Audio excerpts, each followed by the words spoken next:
ሰላም ጓደኞቼ፣ ዛሬ የምንማረው አሃዳዊ ክፍልፋዮች ነው። ስለ አሃዳዊ ክፍልፋዮች ነው። አሃዳዊ ክፍልፋይ ማለት ላዕላቸው አንድ ከሆነ ማለት ነው። ለምሳሌ 1/3ኛ፣ 1/2ኛ፣ 1/7ኛ፣ 1/9ኛ፣ 1/5ኛ ወይ ወዘተ።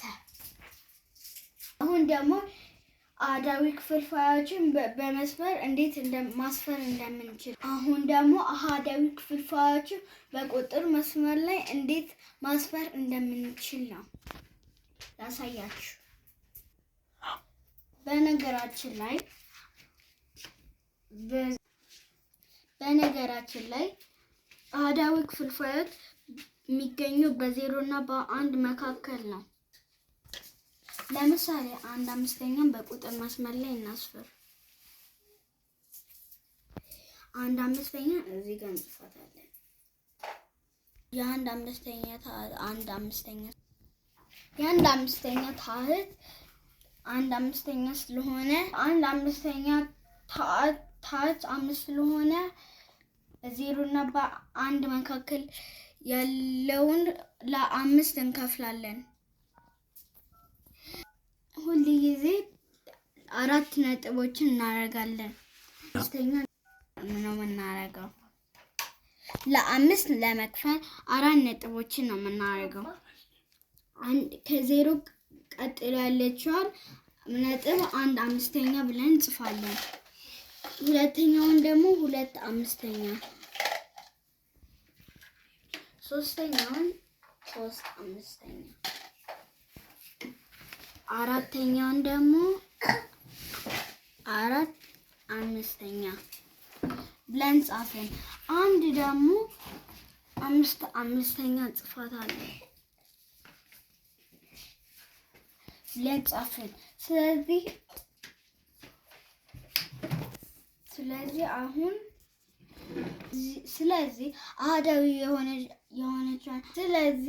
አሃዳዊ ክፍልፋይ የሆነችውን 1/5ኛን በቁጥር መስመር ላይ ቦታ እዚህ ጋር ማለት ነው።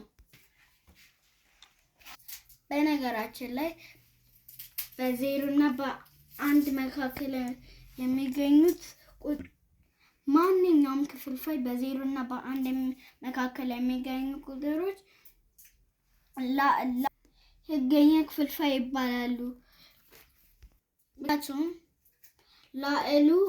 ላዕሉ ከታህቱ ስለሚያንስ ህገኛ ክፍልፋይ ይባላል።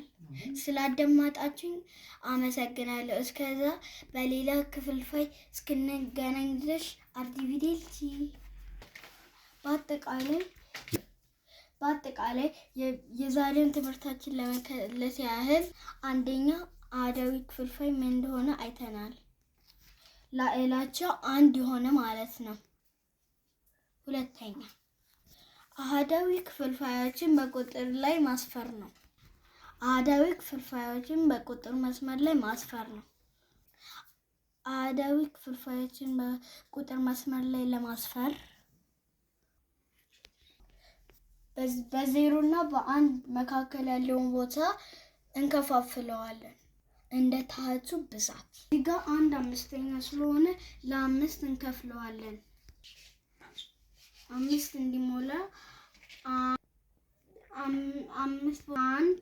2 3 5 ቦታ ለመክፈል 1 2 3 4 5 ለመክፈል ደግሞ 1 2 3 4 5 6 7 በነገራችን ላይ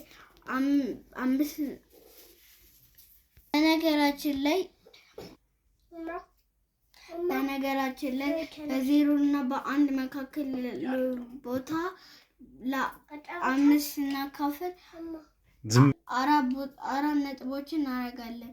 1 2 3 4 1/7ኛ ከሆነ ደግሞ 6 ነጥቦችን ብቻ እናደርጋለን። 1 2 3 4 5 6